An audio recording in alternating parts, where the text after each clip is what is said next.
আদম আলাইহিসসালাম এর সৃষ্টি এ যেন এক নতুন শুরু, মানবজাতির যাত্রা।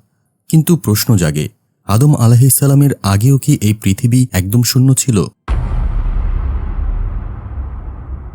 না প্রিয় দর্শক, ইসলামের আলোকে জানা যায় আদম আলাইহিসসালামের পূর্বেও ছিল এক রহস্যময় অধ্যায়। ছিল এমন কিছু সৃষ্টি যারা আলো ও অন্ধকারের মাঝে যুদ্ধ করেছিল। আল্লাহ তাআলা কুরআনের সূরা বাকারায় বলেন, আমি পৃথিবীতে একজন প্রতিনিধি সৃষ্টি করব। তারা বলল, আপনি কি সেখানে এমন কাউকে সৃষ্টি করবেন যে সেখানে ফাসাদ সৃষ্টি করবে এবং রক্তপাত করবে? ফেরেশতারা কিভাবে জানল যে মানুষ ফিতনা করবে? তারা কি আগে পৃথিবীতে কিছু দেখেছিল? তাদের এই প্রশ্নের পেছনে লুকিয়ে আছে এক গভীর ইতিহাস।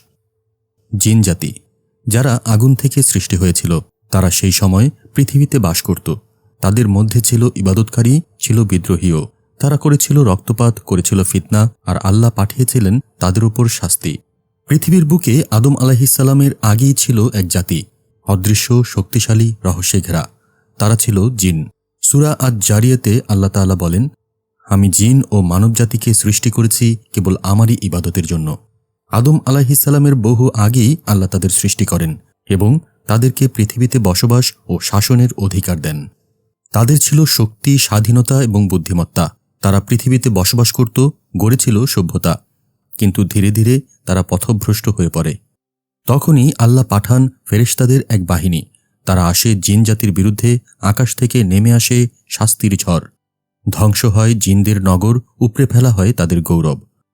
পৃথিবীর ইতিহাসে এমন কিছু নাম আছে যা আমরা কুরআন বা হাদিসে সরাসরি না পেলেও ইসলামী ইতিহাসবিদ ও প্রাচীন বর্ণনায় খুঁজে পাই তাদের ইঙ্গিত। তেমনি দুটি রহস্যময় জাতি হল হিন ও বিন। ইবনে কাসির রহমতুল্লাহি আলাইহি সহ অনেক ইসলামী ইতিহাসবিদ উল্লেখ করেছেন, এই জাতিগুলো ছিল পৃথিবীতে প্রথম দিককার সৃষ্ট জীব, যাদেরকে আল্লাহ পরীক্ষা করার জন্য সৃষ্টি করেন।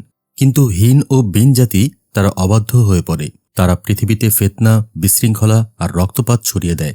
তখন আল্লাহ তাদের বিরুদ্ধে পাঠান ফেরেশতাদের। তাদের শক্তি দিয়ে হিন ও বিন জাতিকে পরাজিত করে পৃথিবী শুদ্ধ করেন। আজও এই জাতিগুলোর বিষয়ে বিস্তারিত জানা যায় না, তবে তাদের গল্প আমাদের মনে করিয়ে দেয় আল্লাহর বিধান অমান্য করলে যে কোনো শক্তিশালী জাতিও ধ্বংস হয়ে যেতে পারে। আল্লাহ বলেছিলেন, আমি পৃথিবীতে এক খলিফা সৃষ্টি করব।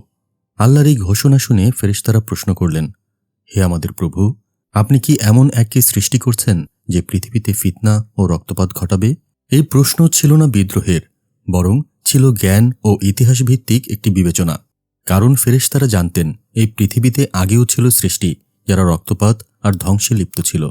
তারা দেখেছিল হিন, বিন ও জিন জাতির দৌরাত্ম্য, তাদের মাঝে যুদ্ধ, ক্ষমতার লড়াই আর আল্লাহর সীমা অতিক্রম করার ইতিহাস। তারা জানত কিভাবে আল্লাহ সেই জাতিগুলোর ওপর শাস্তি প্রেরণ করেছিলেন। কুরআনুল কারিমে অনেক বিষয়ে সরাসরি বলা হয়নি, তবে কিছু আয়াত যা আমাদের ইঙ্গিত দেয় এমন এক জগতের দিকে যা মানুষের সৃষ্টি হওয়ার আগেই ছিল। সূরা হিজরে আল্লাহ বলেন, জিন জাতিকে সৃষ্টি করেছি তার আগেই, আগুনের ধোঁয়া থেকে। এখানে তার আগেই এই শব্দগুলো আমাদের ভাবিয়ে তোলে। আদম আলাইহিসসালামের আগেও এমন এক জাতির অস্তিত্ব ছিল যারা পৃথিবীতে বিচরণ করত। তিরমিজি শরীফের হাদিসে এসেছে, রাসূলুল্লাহ সাল্লাল্লাহু আলাইহি ওয়াসাল্লাম ইরশাদ করেন, আল্লাহ প্রথমে কলম সৃষ্টি করেন এবং তাকে আদেশ করেন লিখে যেতে সমস্ত কিছু। এই হাদিস ইঙ্গিত দেয় আদম আলাইহিসসালামের আগেও বহু কিছু নির্ধারিত ছিল, তাদের মধ্যে পূর্ববর্তী জাতিদের ইতিহাসও। বিভিন্ন তাফসিরে, যেমন তাফসির ইবনে কাসির এবং তাফসিরে কুরতুবিতে উল্লেখ পাওয়া যায় হিন ও বিন নামক জাতির, যারা পৃথিবীতে আগেই ছিল এবং আল্লাহ তাদের ধ্বংস করেছিলেন তাদের সীমাহীন অপরাধ আর অন্যায়ের কারণে। আবার কিছু হাদিস ও সাহাবীদের বর্ণনায় ইঙ্গিত পাওয়া যায় জিনদের বিভিন্ন গোত্র, যারা পাহাড়, সাগর আর গহীন অরণ্যে বসবাস করত আদম আলাইহিসসালামের আগেই। সবচেয়ে গুরুত্বপূর্ণ বিষয় হল, আল্লাহ সব জ্ঞান আমাদের দেননি, কিন্তু কিছু কিছু ইঙ্গিত এমনভাবে রেখেছেন যা আমাদের কৌতূহল জাগায়, চিন্তার জগৎ খুলে দেয়।